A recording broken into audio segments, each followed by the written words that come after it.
ভিন রাজ্যে কাজে গিয়ে একের পর এক নিখোঁজ মালদার তিন যুবক। উত্তরপ্রদেশ, কানপুর, দিল্লি, বিহারের পাটনায় কাজ করতে গিয়ে তিনটি ভিন্ন জায়গা থেকে নিখোঁজ তিনজন। দুশ্চিন্তায় পরিবারের লোকজন। জানা যায় মালদার ইংলিশ বাজার ব্লকের যদুপুর 2 নম্বর পঞ্চায়েত এর রায়পাড়া এলাকার বাসিন্দা শিবাই রায় 15 দিন আগে কাজের তাগিদে ভিন রাজ্যে পাড়ি দেয় ওই যুবক।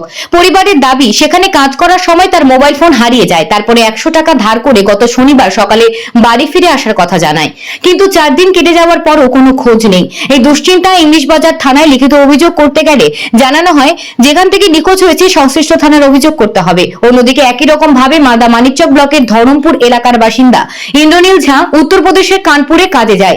ইন্ডিয়ান অয়েল অ্যাসোসিয়েট ইঞ্জিনিয়ার হিসেবে কাজ করত সে। 19 এপ্রিল 10 দিনের ছুটি নিয়ে বাড়ি ফিরে আসার কথা তার। সেই দিন মায়ের সাথে শেষ কথা হয়েছিল, তারপর থেকে নিখোঁজ ওই যুবক। পরিবারের সদস্যকে ফিরে পেতে সেখানকার পুলিশের সাথে যোগাযোগ করা হলেও কোনো রকম ভাবে সহযোগিতা করা হয়নি বলে অভিযোগ। ঠিক এরকম ভাবে মালদার রতুয়া পুকুরিয়া এলাকার বাসিন্দা শেখ আইবুর বিগত 1 মাস আগে দিল্লি পাড়ি দিয়েছিল কাজে। তার বাকি সঙ্গীরা বাড়ি ফিরে আসলেও কোনো খোঁজ মেলেনি শেখ আইবুলের। এই ঘটনায় শুরু হয়েছে রাজনৈতিক চর্চা। তৃণমূলের অভিযোগ, 100 দিনের কাজের টাকা বন্ধ করে দিয়েছে বিজেপি, আর তার কারণে এই ধরনের ঘটনা ঘটছে। এই রাজ্যে কাজ দিতে ব্যর্থ সরকার, তাই কাজের খোঁজে ভিন রাজ্যে পাড়ি দিচ্ছে। বলে আমার ছেলে বলে স্যান করে, যেখানে থাকে বিদেশে গেছিল বাইরে দিয়ে, যেখানে থাকে ওই অন্য জায়গাতে স্যান করতে গেছিলো, স্যান করেছে। মোবাইলটা বলে রেখেছিল পাশে, মোবাইল ভুলে চলে এসে এবার বাড়ি যেখানে থাকে ওখানে দেখছে যে আমার মোবাইল নাই, দিয়ে তখন ফের আবার আনতে গেছে। তো অন্যজনা বলে স্যান করতে গেছে, তো যাই মোবাইল দেখছে নাই, তো ওকে বলছে আমার মোবাইল এখানে আমি ভুলে চলে গেলাম মোবাইলটা করে। তো বলছে আমি জানি না তোর মোবাইল, জানি না বলে তো খুঁজলো, তো পারলো না। দিয়ে এখন ওখানে সবকে বলেছে আমার মোবাইলটা হারিয়ে গেছে। তো বলছে আমরা কেউ কুড়াই না মোবাইল, আমরা জানি না তোর মোবাইল। তারপরে বলেছে যে কে বলেছে একজনের কাছে একজন পাইয়েছে, তো 1000 টাকা নিব। তো বলেছে না 1000 টাকা নিব না, খো এই কিরে আমি আর দিব না মোবাইল। দিয়ে বলে মোবাইল নিয়ে কবে তার 2 দিন পরে বলে ভাগে গেছে বাড়ি ওই মোবাইল দিয়ে। আর তখন আমার ছেলে মোবাইলের লেগে ওর মন খারাপ খুব হয়ে গেছে, তখন ওই কাঁদছিল, কাঁদতে কাঁদতে 2-3 দিন খায়নি, কাজও যায়নি। নিয়ে তারপরে বলছে আমি বাড়ি চলে যাবো, আর থাকবো না আমি। দিয়ে 100 টাকা কার কাছে নিয়েছে, শনিবারে 9টা-10টার দিকে ওই বলে ওখান থেকে বলে গাড়ি ধরেছে কি ধরে না, কি হয়েছে না হয়েছে আর কেউ বলতে পারছে না। দিয়ে বলতে পারছে না, নিয়ে সব কাছ থেকে এলো, হচ্ছে সিবাই কই খোঁজ করছে। তো বলছে কি সিবাই নাই, বলে বাড়ি চলে গেছে। দিয়ে তখন ওরা দিনমান খোঁজাখুঁজি করেছে, বলে পায়নি। আবার রাত্রের বেলায় আমার একটা ভাগিন জামাই আছে, ও আমার মেয়েকে ফোন করেছিল, যে আমার মেয়ে বলছে রাত 9টা-10টার দিকে বলছে মা এই একটা কথা শুনলাম। যে কী রে, বলছে কি রে প্রবীর, আমার ভাগিন জামাইয়ের নাম প্রবীর, বলছে প্রবীর ওখানে বিদেশে আছে, একসাথে কাজ করছিল। তো বলছে বলে সিবাইয়ের বলে মোবাইল হারিয়ে গেছে, না খোঁজ পায়নি। আর এই কিরে আর 4 দিন হলো, 4 দিনে পড়েছে, শনিবারে বৈকাল হারিয়েছে, আর 4 দিন হলো। তো আশঙ্কা করছি আমার ছেলেকে আমি যেন ফিরে পাই। থানাতে গেছিলাম, থানাতে ডায়েরি লাইনি, কে যেন বলেছে যে এখানে হবে না, যেখানে বাইরে গেছিলো ওখানেই কিরে ডায়েরিটা হবে, এরকম করে বলেছে। ছেলেটা বিদেশে গেছিলো, যে শনিবার থেকে কোনো খোঁজ নাই। তো ছেলেটাকে কোনো ফেরাবার ব্যবস্থা এটা একটু আপনারা করে দেন। পরিবারের অবস্থা বলতে ওর বাবাটা মারা গেছে, আর ওর বলে সংসারটা চলে। হ্যাঁ, তো ওদের খুব অসুবিধা। বাড়ির গার্জেনের কাছে আমার কাছে অভিযোগ যায় গত শনিবার তারা জানায় তাদের ছেলে, যেহেতু বাড়ির গার্জেন ছেলেই, তার বাবা কিছুদিন আগে মারা গেছে, তাকেই সব সংসারটা টানতে হয়। পেটের তাগিদে বাইরে গেছে কাজ করতে, সেখানে গিয়ে সে তার মোবাইল সংক্রান্ত কোনো ব্যাপার নিয়ে রাগ অভিযোগের মাধ্যম দিয়ে ওখান থেকে বেরিয়ে যাওয়ার পর তার আর খোঁজ নেই, কারণ ফোনটা তার ওখানে হারিয়ে গেছে। তো অভিযোগ পরিবারের যে জানে তার বাচ্চা সুস্থভাবে বাড়ি ফিরে আসে, সেই ব্যবস্থা করে দেওয়ার জন্য আমার কাছে গিয়েছিল। তো তারপরে যথাসাধ্য চেষ্টা করছি, থানায় গিয়েছিলাম, থানায় অভিযোগ নেয়নি। থানায় বলেছে যে স্থানীয় যে থানা সেখানেই করতে হবে অভিযোগটা। তারপরে তো আপনাদের দ্বারস্থ হয়ে সাংবাদিকের দ্বারস্থ, সেখান থেকে আপনাদের কাছে বিশেষ অনুরোধ যাতে বাচ্চাটি বাড়ি ফিরে আসে, সেই ব্যবস্থা করে দিলে পরিবার এবং আমরা গ্রামবাসীরা খুব উপকৃত হব। আজকের পরে যখন 4 দিন হয়ে গেল খোঁজ পাওয়া যায়নি, আমাদের উচ্চ যে নেতা তাদের আমরা অবশ্যই জানাবো, এবং আমাদের দিক থেকে আমরা সব রকমভাবে চেষ্টা করব যাতে তার বাচ্চা সুস্থভাবে বাড়ি ফিরে আসে। শুক্রবার 19 তারিখ রাত্রে, শুক্রবার ছিল সেদিন, ওই 19 এপ্রিল, সেদিন বললো মা, আমি বললো যে আমি বাসে উঠে গেছি। তারপর বললো যে কেন এত তাড়াতাড়ি উঠে গেলি? বললো মা আমি উঠে গেলাম যে 10 দিনের ছুটি, তো 10 দিনের ছুটি নিয়ে তো যে ছুটি মিস হয়ে যাবে, তো 10 দিনই থাকবো।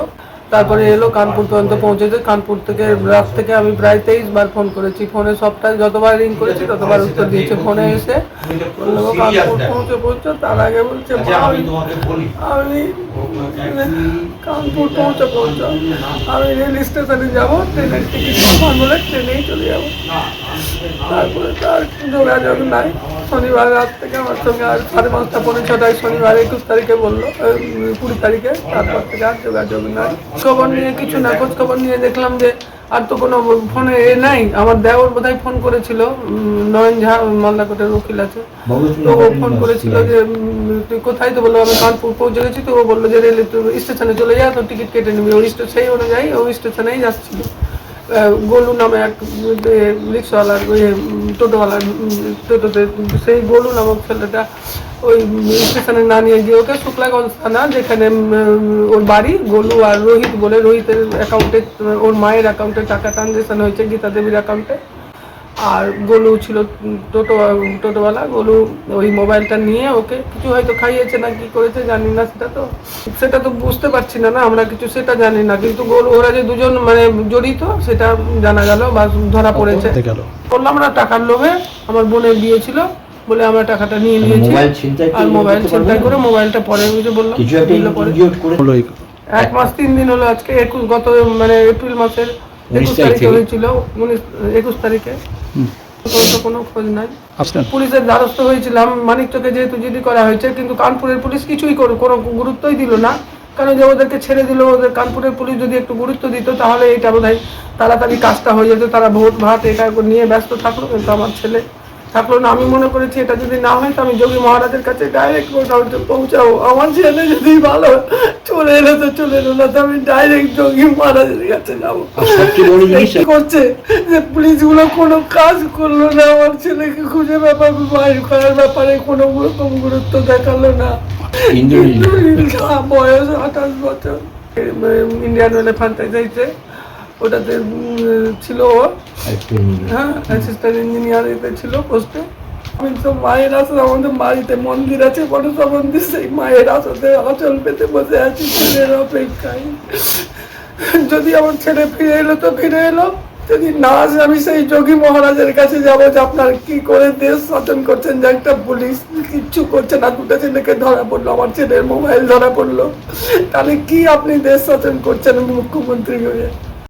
প্রথম কথা, আমাদের কাছে এটা একটাই কথা আমরা বারবার বলেছি যে বাংলায় যথেষ্ট কাজের সুযোগ আছে, আর এই 100 দিনের কাজ বন্ধ, কেন্দ্রীয় সরকার বন্ধ করে দেওয়ার ফলে এই ঘটনাগুলো ঘটছে। আর তারা বাইরে গেছে কাজ করতে। এখন আমাদের স্থানীয় যারা জনপ্রতিনিধি আছে তাদেরকে আমরা বলেছি সেই সব পরিবারের পাশে থেকে প্রশাসনিক এবং আমাদের রাজ্যের যে পোর্টাল, সেই পোর্টাল থেকে এবং রাজ্য প্রশাসনের মাধ্যমে দিল্লি প্রশাসন, উত্তরপ্রদেশ প্রশাসন, যেসব প্রশাসনের সঙ্গে যোগাযোগ করে তাদেরকে যেন ফিরিয়ে আনার ব্যবস্থা করার জন্য আমাদের দলকে আমরা ওখানে সক্রিয়ভাবে নির্দেশ দিয়েছি। তৃণমূলের এই অভিযোগটাই একটা সবচেয়ে বড় মিথ্যা। আজকে এনআরজিএস প্রকল্পের এই 100 দিনের কাজের টাকার প্রকল্পের টাকা এরা যেভাবে নয়ছয় করেছে, আজকে মালদা জেলাতেও 2300 কোটি টাকা এরা নয়ছয় করেছে তৃণমূলের নেতা এবং কিছু আধিকারিক মিলে। স্বাভাবিকভাবে এগুলোতে প্রচুর কমপ্লেন হয়েছে হাইকোর্টে, এবং সেই জন্য সেন্ট্রাল গভর্নমেন্ট এই টাকাটাকে বন্ধ করেছে। কারণ সেন্ট্রাল গভর্নমেন্ট মানুষের কাজের জন্য টাকা দেয়, দুর্নীতি করে তৃণমূল নেতার পকেট ভরার জন্য টাকা দেয় না। আর পশ্চিমবঙ্গে কাজের কোনো অবকাশ নেই। যখন এনআরজিএস কাজ চলছিল, মানুষ 100 দিনে টাকা পাচ্ছিল, তখনও যেমন মানুষ বাইরে যেত, আমাদের জেলা থেকে 5 লক্ষ লোক প্রায় বাইরে যায় কাজে বিভিন্ন রাজ্যে, এখনও সেটা যাচ্ছে, কারণ এখানে কর্মসংস্থান নেই। আর 100 দিনের কাজের টাকার যে গল্পটা বলছে এরা, সেখানে যারা কার্ড হোল্ডার আছে, জব কার্ড হোল্ডার আছেন, তারা কাজ পায় না। সমস্ত কাজ আপনারা দেখবেন জেসিবি দিয়ে করিয়ে কন্ট্রাক্টর তৃণমূলের নেতারা টাকা মুনাফা করে, আর যাদের জব কার্ড আছে তাদেরকে কাউকে 100 টাকা 50 টাকা ধরিয়ে দেওয়া হয়। এই দুর্নীতি সারা পশ্চিমবঙ্গ জুড়ে চলছে, এবং তার উপরে পশ্চিমবঙ্গে কর্মসংস্থানের কোনো ব্যবস্থা এই গত 12-13 বছরে তৃণমূলের সরকার করতে পারছে না, করার ক্ষমতা নেই। স্বাভাবিকভাবে মানুষ বাইরে যাচ্ছে। এবং প্রতিদিনই আমরা খবরে দেখছি মাঝে মাঝে কেউ টাওয়ার থেকে পড়ে মারা যাচ্ছে, কেউ বাড়ির বিল্ডিং করতে মাটি চাপা পড়ে মারা যাচ্ছে।